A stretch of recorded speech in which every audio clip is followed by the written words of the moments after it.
Alright, YouTube. Welcome back to the garden. So, what I have here is, I ordered some potato onions from Paleo Technics, which is, my mind just blanked. Oh, on YouTube, his channel is, oh my god, I really just blanked. You know, the Cordwood challenge guy. I'll put it in the description. But I'm gonna plant these guys out. I added some fresh compost to the bed. Now, to my understanding, you're supposed to plant these things shallow. And these are multiplier onions, so they will multiply. So I'm going to make an attempt to not plant them too close together. You never know how much they're gonna multiply, do you? I suppose the bigger ones should multiply more than the smaller ones, don't you think? But I got that bed and I have these two, and I think I'm gonna put some in there. But yeah, I have some other potato onions somewhere else in the garden that I planted, that I got from Southern Exposure. They had an onion seed pack that I picked up, and it had a bunch of different onions, and I think a lot of the onions just weren't for this area, because some of them are doing great. Those were doing great, those over there, but I don't know, they seem to be they seem to be dying back some. These are my little celery stumps that I stuck out here. He's got all different sizes in here. Some of them small, some of them big. I don't care. Onions are onions to me. They'll eat. That little green nubbin right there is from a red onion. And I cut the end off and planted the end so that I can maybe get seeds from it.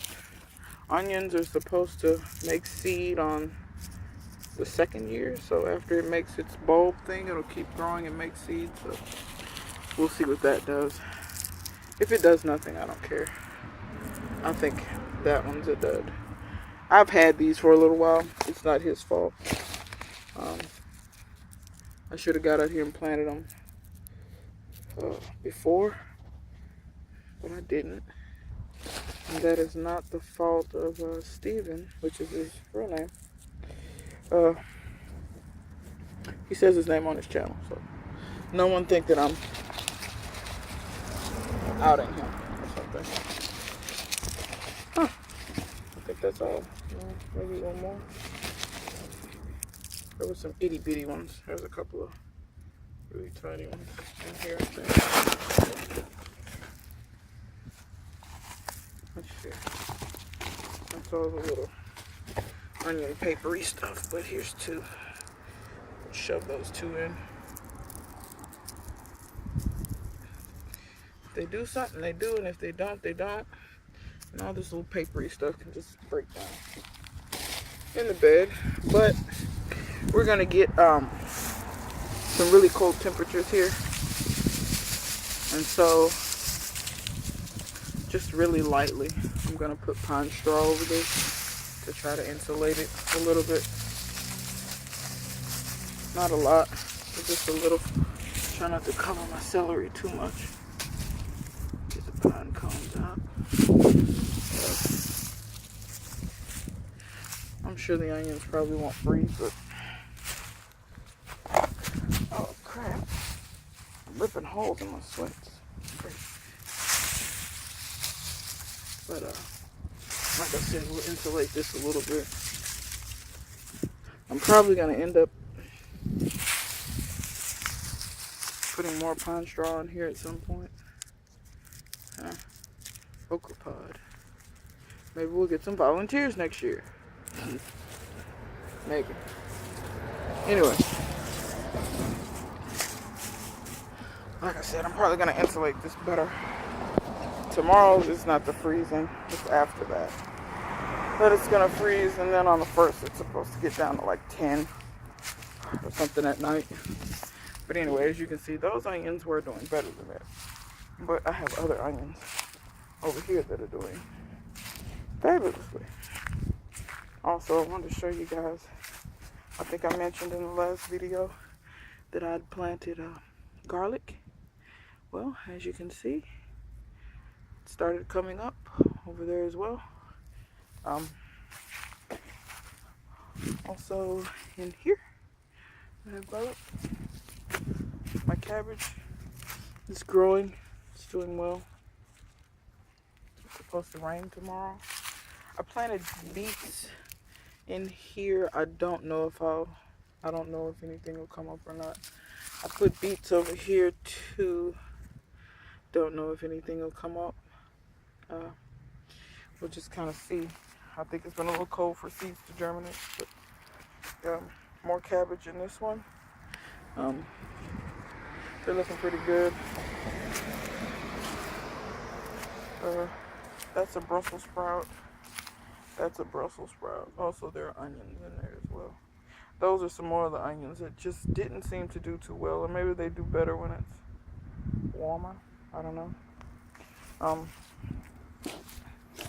My collard greens, I've picked off of these. It did get really cold one night. That's why these outer leaves look a little weepy, but it's not affected the plant at all.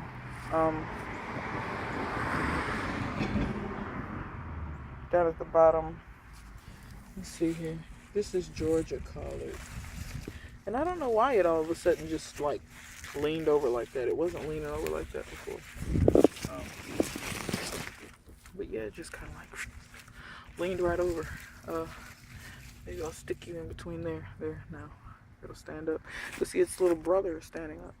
But I don't know, maybe something's going on at the base of it. If you look in here, I had a red mustard. Volunteer, come back. These are Brussels. When I start seeing the little Brussels sprouts at the stem, I'll start taking the leaves off. These are my Georgia collards.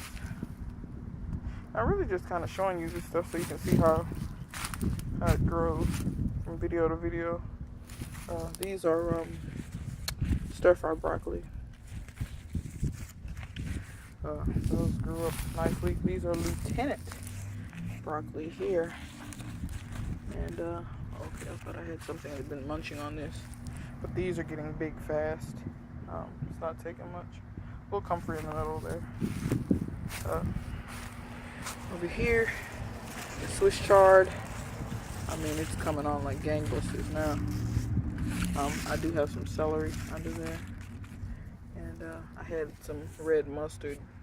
I have a few little ones over there that kind of sprouted up. I had some seeds that fell in there.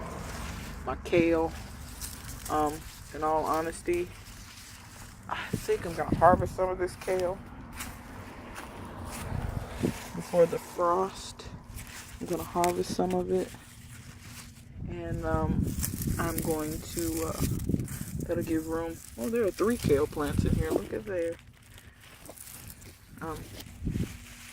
You should get out of the way of that one. I'm like a hog. Yeah, now maybe that one will get a little bit more sunlight. This little one. I didn't even know it was in there.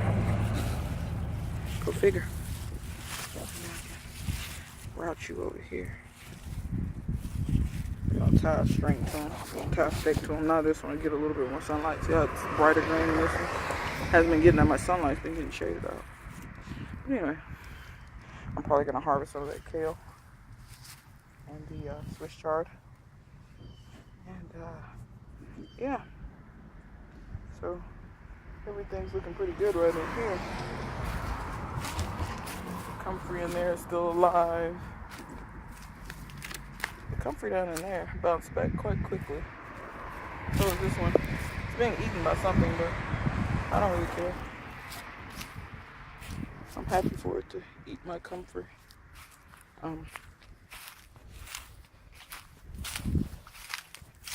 See, we've been getting a little rain. I got some rainwater here.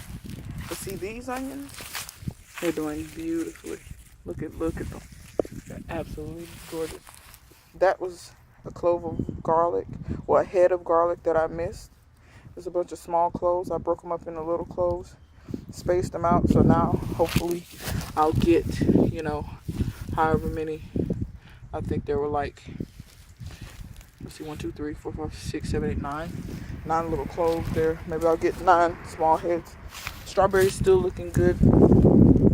Strawberries tiny, but it's putting on a lot of flowers though. Still, had a couple of berries in there. Can you guys see that? A couple of berries, but I'm gonna make sure I cover that because the frost hurt that.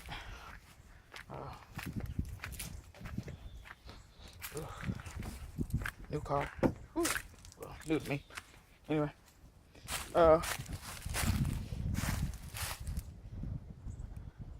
Orange tree looks fine, but I'm going to cover it just in case because it's going down to 10. What does the tag say? Hardy to 32 degrees. It's been getting down to 28. I'm not going to risk it at 10. I don't want to lose my tree. And these trees aren't in the ground, so that's another concern. Kumquats, I'll let them stay on there. They've gotten a little bit bigger. They are ready though. Before it frosts, probably today, I'm going to pull all the kumquats off of that. I'm going to push my herbs in here. Push the catnip in. I'm surprised. It went down below freezing last night, down to 30 degrees. I'm surprised it didn't kill the catnip, but maybe there's enough insulation in this area or something. I don't know. But anyway, I'm gonna tuck in my herbs, tuck in the catnip, and do the plastic thing like you guys have seen in previous videos. So that's what I'm gonna do for that. The old car. The workhorse.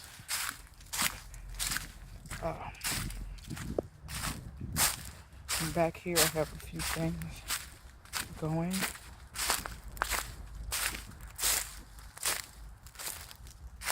Back here I have onions. And as you can see, these onions are doing fabulously.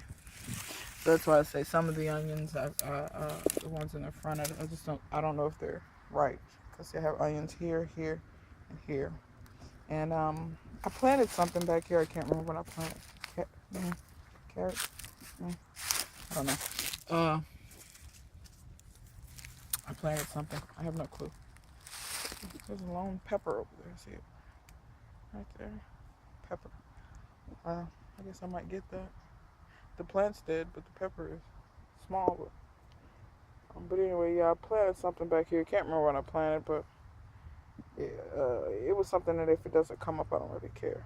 I wanted to plant some cold crops back here, some cauliflower. But this is where I had the groundhog issue before. And I just don't want to put stuff back here. It's just going to get eaten. Because back here is a lot less traveled than up in the front. So, yeah. I don't want that to get ruined. But anyway, guys, that's just a quick little tour of the garden before it freezes.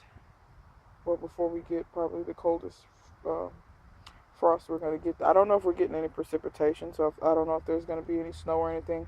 Tomorrow it's going to rain, but it's going to be 50 degrees, so obviously no snow, just rain. So I'm just kind of, buttoning up things outside that I think need to be protected. I think these onions are fine. They have also plenty of, that's probably like an inch or so worth of leaves down there where it's fall. The leaves have, it's winter now. Leaves have fallen, and believe it or not, guys, leaves make great insulation, so don't always just rake up all your leaves and just throw them away. They do make great insulation. So that stuff fell, and I think they'll be the roots will be fine. I'm not even, onions usually don't have an issue, but like I said, my main issue is my trees. I don't want to lose my trees, so I'm not worried about the peach and all of them. I think they'll be fine. So yeah, I'm gonna insulate the roots or whatever, but I think they'll be fine. So yeah, anyway, until next time, guys, I'll see you later.